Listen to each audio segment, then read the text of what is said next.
Dobrodošli u još jednu epizodu Open podcasta. Danas pričamo o temi koja će biti zanimljiva pre svega vinogradarima, a zatim i vinarima, pa i voćarima i drugima u tim poljoprivrednim poslovima, možda malo manje samim konzumentima i ljubiteljima vina. Međutim, ovo je tema kojoj bismo mogli odmah da damo slogan kako da sa duplo manje uloženog ostvarite, zaradite, prihodujete duplo više. I to nije nešto što smo mi izmislili, moj sagovornik ili ja, nego je to nešto čime holandska vlada konkretno promoviše savremena, pre svega digitalna rešenja u poljoprivredi koja imaju za cilj da pomognu poljoprivrednim poslovima i procesima da budu sigurniji i da donose više prihoda, kao što sam slogan i kaže. Iz tog razloga danas razgovaramo o temi koja može da promeni način na koji se u Srbiji uzgaja grožđe. Moj današnji sagovornik je Siniša Maravić iz kompanije Telekom Srbija i on je jedan od glavnih u timu koji je zadužen za implementaciju IoT rešenja u poljoprivredi. Nas danas ovde naravno zanima pre svega vinogradarstvo, ali i voćarska proizvodnja takođe. Dobar dan, Siniša. Dobar dan. I za početak, da bismo ljudima približili šta je uopšte ta tehnologija, šta je IoT i kako je Telekom ušao u tu priču i kako taj proces teče do danas. Kako je ušao u priču? Ušao je u priču zato što smo pre 10 godina počeli da se bavimo IoT-em, da bi rešili neke svoje... Dakle, bili ste pioniri. Pa u Srbiji svakako da, ali generalno da, i u regionu. Mi smo instalirali veliki broj, da kažem, baznih stanica koje su namenjene samo za IoT rešenja, da ne idemo sad u neke tehnološke termine, to nikoga ne zanima. Slažem se sa time, ali da li možemo gledalcima da približimo šta znači IoT?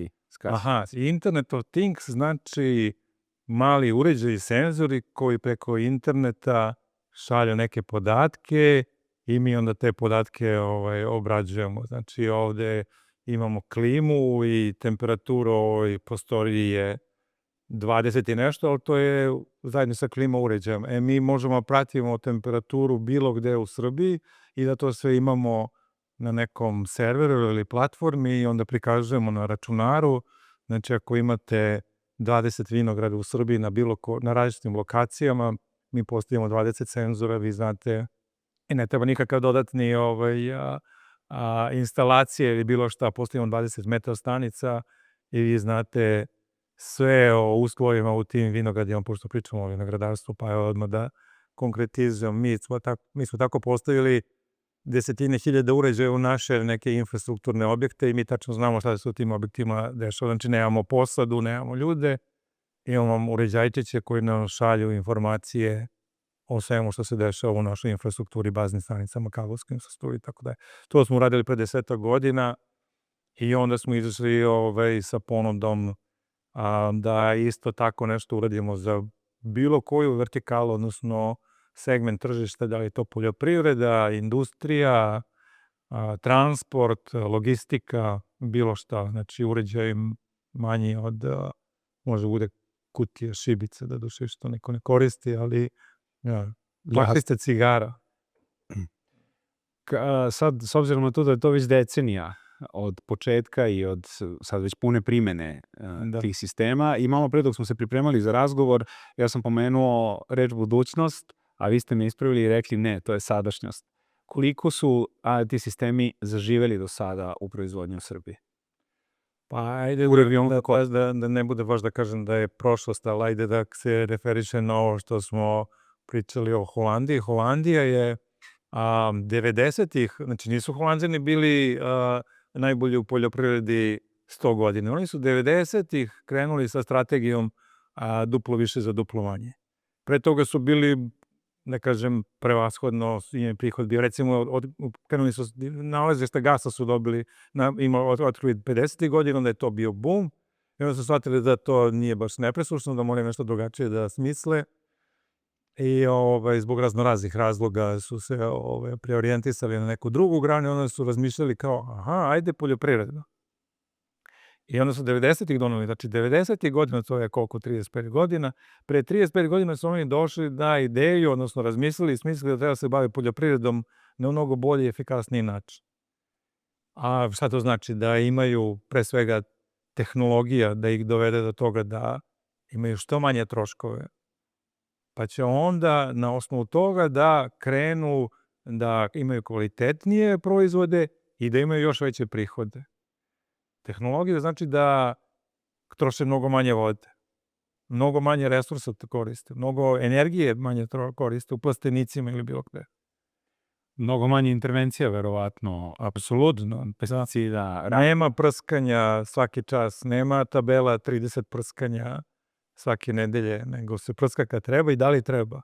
Dobro, ili imamo primjer iz Srbije i konkretno iz vinogradarske proizvodnje za takvu vrstu primjera? No, naravno, imamo vinogradare koji to već koriste i oni su pioniri i oni imaju rezultate i oni znaju da prskaju manje. Jasno, a kad je Telekom počeo da razvija te sisteme, šta se tačno dogodilo, pošto su oni primenjivi i u različitim granama privrede, industrije, drugim granama poljoprivrede, da se fokusira razvoj sistema koji su primenjivi pre svega u voćarskoj i vinogradarskoj proizvodnji? I da li je pritisak bio od vinogradara i voćara ili je Telekom bio taj koji je opet bio lider i ponudio sam ta rešenja? Ne, Telekom sam po sebi to ne može da obezbedi. Mi imamo partnere za svaku od ovih vertikala, tako da mi nemamo eksperte u vinogradarstvu, voćarstvu i ostalim granama. Znači, mi imamo partnere koji su prepoznati na evropskom nivou, koji imaju rezultate na evropskom nivou i koji pružaju usluge ne samo u Srbiji, nego i u regionu i šire. Tako da smo mi sa našim partnerima ponudili usluge za vinogradare. Oni razvijaju i dalje unapređuju te module za pametno poljoprivredno, odnosno pametno vinogradarstvo. Mi obezbeđujemo infrastrukturu i ostale elemente kojima oni nisu eksperti. Tako da smo došli do tu neku, da kažem, dobru podelu i dobro partnerstvo, ekspertsko znanje iz IoT-a, iz infrastrukture, iz serverskih platformi, svega ostalog. Mi obezbeđujemo, partner obezbeđuje ekspertsko, domensko znanje iz segmenta vinogradarstva. Jasno. Sad, s obzirom na to da živimo u vremenu kada se suočavamo sa klimatskim promenama koje su očigledne i laicima više, ne samo profesionalcima, i da evo sad imamo 2025. berba je prošla ili se približava kraju maltene u svim regionima i vrlo često sam čuo od vinogradara i vinara konačno jedna normalna godina u nizu vrlo komplikovanih i teških prethodnih, mislim na 24. berbu, 23. I čini se da su upravo oni koji su svojim vinogradima pristupili na drugačiji način i sa novim tehnologijama i tih prethodnih izazovnijih godina imali nešto bolje rezultate nego oni koji su se tvrdo držali konvencionalnog pristupa u svemu tome. Pošto smo tek načeli tu temu vezano za to da senzori mogu da prate samo klimu, da li sad tu postoje još neki parametri koje oni mogu da prate, na primjer razvoj bolesti, pojavu određenih infekcija i virusa, parametre u tlu i slične stvari? Apsolutno, to je preduslov da bi se dala preporuka. Mislim, kako funkcioniše sve to? Na osnovu parametara koji se mere u vinogradu, to je opšte stvari, prepoznaju se uslovi za staranje bolesti. I postoje modeli koji prepoznaju te, da kažem, kako se već kaže, paterne, odnosno uslove i šablone za pojavu bolesti. I onda kada se dođe do tih preklapanja i praktično naučenog i na osnovu iskustva, onda se daju instrukcije vinogradarima da li šta treba da rade. Znači, ne da su oni osetili i prepoznali, možda je to kasno, nego ti šabloni daju najavu da će se u narednih 3, 5, 10 dana doći do uslova za pojavu bolesti. Znači, partner, da pomenem Dunavnet je naš partner, oni su razvili, sad je to naravno u skladu i sa trendovima i sa mogućnostima, razvili su i chatbot, odnosno AI modul koji daje, praktično vi razgovarate sa svojim digitalnim asistentom koji vam daje preporuke šta da radite. Ne samo da vam daje notifikacije, nego vi možete da imate neku sumnju i onda kažete imam to i to, šta bi sad trebao da radim. A dobra stvar AI-a i svih takvih naprednih tehnologija je što oni pamte sve. Oni znaju šta je bilo prošle godine, pretprošle, pre 5 godina. Znaju koje su iskustva i koji su rezultati. Pa agronom zna, ali mora pogleda u senčicu. A ovo je instant rešenje, instant odgovor. On zna, mislim, to je, naravno je malo što bi se reklo, etički je malo problematično kada smo da kažem, dođemo u sudar sa realnošću da AI može mnogo bolje da odgovori na neke izazove koje mi imamo, ali to je daleko, neću kažem pouzdanije, mi ne tvrdimo da imamo potpuno znanje i apsolutno znanje i da svakako je uvid na terenu i sad je već poslao da AI može kao i običan čovjek da promaši. Ali on se naslanja na podatke iz vinograda, sve što je mereno u prethodnom periodu i prošlih i pretprošlih godina, sa rezultatima koji su ostvareni, kad vi unosite kad ste prskali, šta ste radili i sve ostalo, on zna, on ima sve informacije. I u tom trenutku kada vi njega pitate, on objađuje sve te informacije, daje vam odgovor. To jeste napredno. Mislim, da ne kažem da mi sada, kad imamo bilo kakvu dilemu, kad smo mi nešto se razbolimo i nakašljamo, pa mi počnemo pretraživamo po internetu šta bi mogli, ne idemo kod doktora. Ne vidim razlog zašto to ne bi radili sa vinogradom. Jasno. Nisam siguran da bi se svi složili sa time da je to dobar put da ne odemo kod doktora kad nas nešto boli. Ali realno je da mi prvo pogledamo na internet. To je ovde predlog, pogledajte prvo kroz AI chat bota, pa onda se konsultujete interno. Da li postoje neki konkretni brojevi vezani za to, ne mora na našem primjeru, ali pominjali smo tu Holandiju očigledno kao lidera u celoj toj oblasti, kolike su bile konkretne uštede ili povećani benefiti procentualno poljoprivrednika koji su radili na konvencionalan način pa se prebacili na ove sisteme i modele? Da, pa ja nemam mislim sad, nemam uvid u njihove rezultate konkretnih poljoprivrednika, ali imam neki makroekonomski podatak od pre možda 2 godine kada sam to... Holandija je najveći izvoznik, više izvozi od poljoprivrednih proizvoda od SAD-a. Mislim da je cifra 138 milijardi eura. Sve zajedno. A ima daleko manje, one je recimo površine Vojvodine. Sad, mislim... Da, sve je jasno. Ali 35 godina, pričamo o 35 godina. Ne o nasleđenim iskustvu i svim ostalim od pre 200. Ili su začetnici svega i da su oni se popeli na taj... Pa ni Švajcarci nisu proizvodili sad, to je pre 200 godina pa su počeli. Osim očigledne koristi u smislu lakšeg donošenja odluka oko toga kad navodnjavati, kad eventualno prskati i tako dalje i raditi to kad je zaista racionalno i potrebno, a ne kada procenimo slobodnom procenom i svom tom ostvarenom uštedom, ono što mi se čini da ponekada, ne znam šta je vaše iskustvo, vinogradari i vinari koji naginju organskim, biodinamičkim ili praksama sa manje intervencije, čini se pomene nova i savremena tehnologija naprave neku vrstu garda. A zapravo su ovo sistemi koji njima upravo mogu da pomognu da manje intervenišu u svojim vinogradima i da lakše vode procese i da proizvedu lakše svoje organsko, biodinamičko ili takozvano prirodno vino. Pa mislim da je čak tu mnogo veća primjena, u smislu da mnogo bolje možete da razumete šta se dešava. Sada mogu da navodim neke primere koji nisu u vinogradarstvu, ali vi kada imate uzgoj,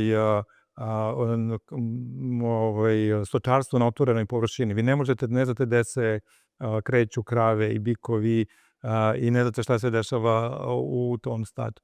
I vi ako im postavite uređaj koji mere njihovu temperaturu i poziciju, vi možete prepoznate da li će se krava oteliti, da li šepa, da li je bolesna, a to je potpuno organska proizvodnja. Oni su na planini, vi njih ne vidite po nedelju dana.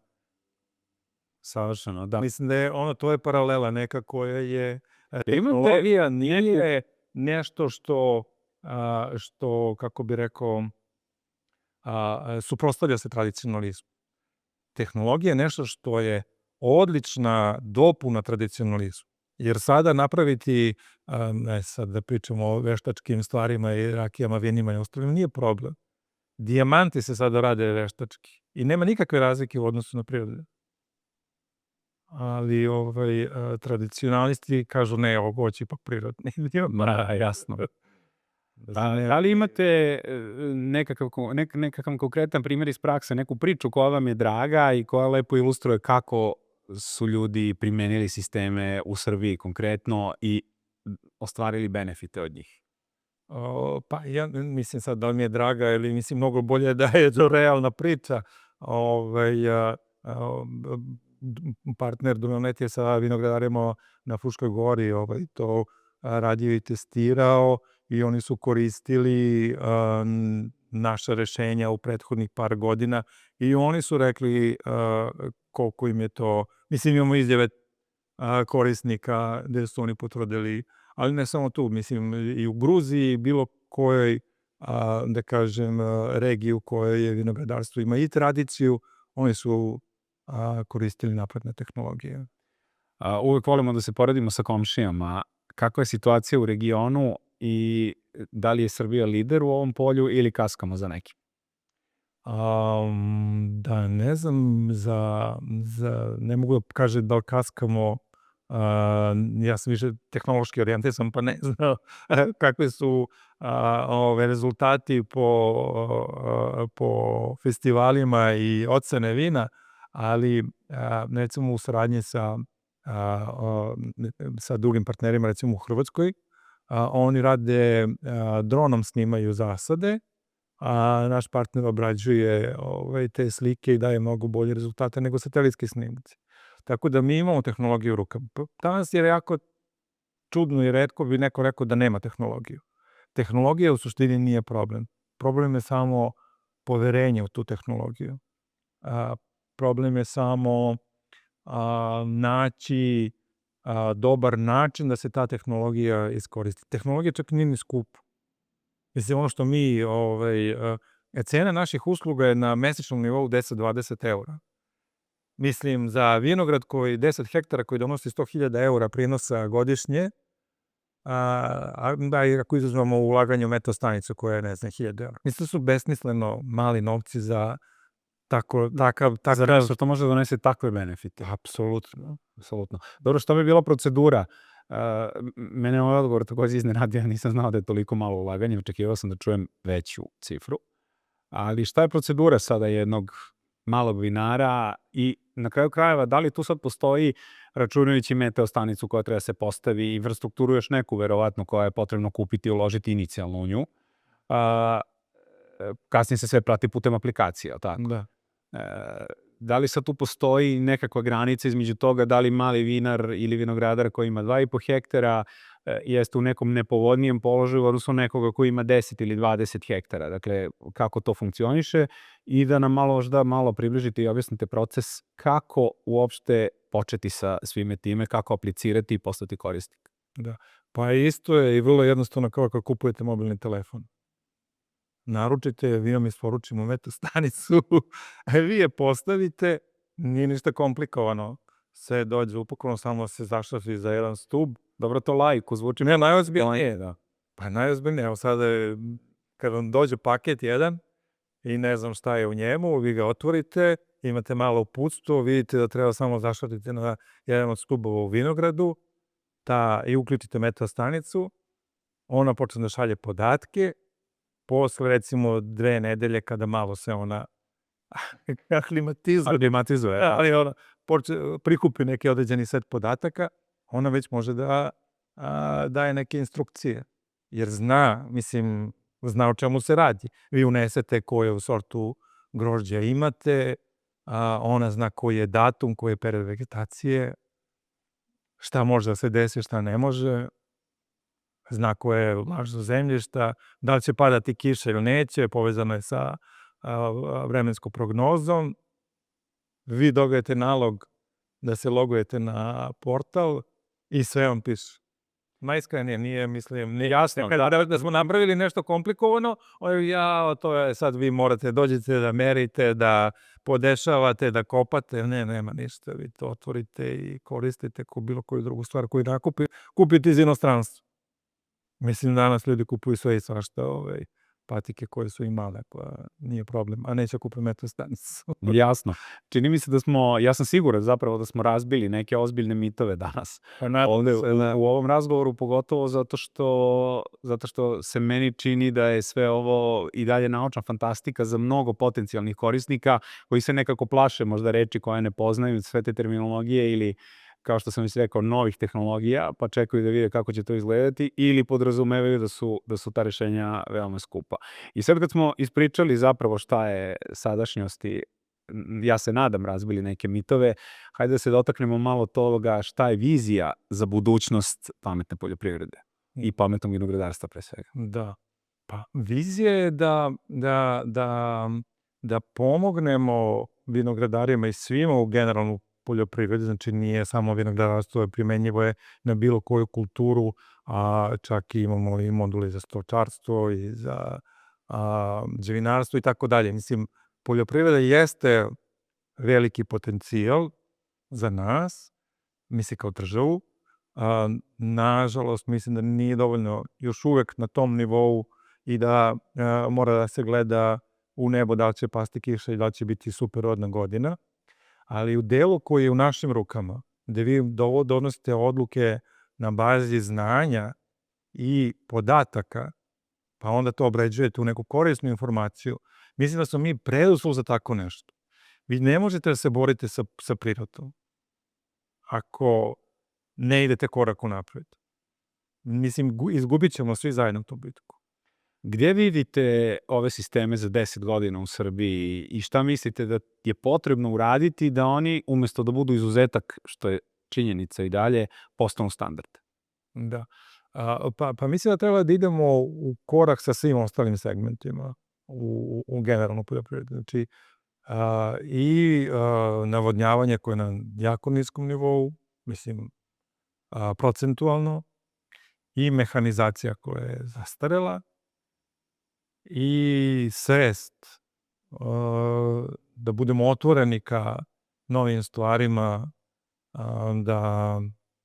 da mislim, ako već kupujemo nove traktore, mislim zašto ne bi kupili i sve ostalo. Pogotovo za investiciju koju ste pomenuli malo pre. Da. Mislim da ja verujem mislim, želim da budem uveren da će za 10 godina svakome biti to potpuno prirodna stvar. Jer i u svakom drugom segmentu, u kući ima gomilu uređaja bez kojih nazovi ne može da živi. Ako vi hoćete preko telefona da uključite klimu dok ste na poslu, i to je potpuno normalno, zašto ne biste uključili navodnjavanje vinogradu kad ste na odmoru? Tako je, na isti taj način. Šta vas lično najviše inspiriše da radite na ovakvim projektima? Pa uvek ima neka lična primjera, ali možda moje nisu toliko interesantne. Moj kolega je napravio pametnu pušnicu. On je bio, Danijel je bio kod vas isto ovde u podcastu, on je razrađuje taj mesni deo da bude dim adekvatan i da ne bude previše ni suvo, ni vlažno i da se dobije, eto. Mislim da se po meni vidi, da mene to lično zanima, tako da ću se obratiti. Da, sve je moguće. Dobro, i za kraj, ako biste jednom rečenicom morali da poručite vinogradarima i voćarima zašto da razmisle o ovom sistemu, ta rečenica bi bila? Danas, svaki dan, koristite napredne tehnologije. Znači, to neće biti jedna rečenica, ali Ne mora da bude. Da. Ali ako u svakodnevnom životu koristite napredne tehnologije i svaki dan gledate na telefon bilo koju informaciju koja vam je interesantna, trebali biste to da uradite i za svoje vinograde. I ostvarit ćete ozbiljne benefite. Realno, ako je svaki dan sebi ostvarujete benefite, možete dugoročno i na taj način još više benefita ostvariti. Apsolutno. Čak i za mene koji sam možda u vinu ne laik, ali u vinogradarstvu neko ko stvari samo posmata sa strane, Ova priča bila veoma, veoma inspirativna. Nadam se da će isto tako biti i za vinogradare, voćare i oni koji i onima inspirativna i onima koji se uzgojem i proizvodnjom bave svakog dana i od toga žive. Hvala vam puno na gostovanju. Hvala vam.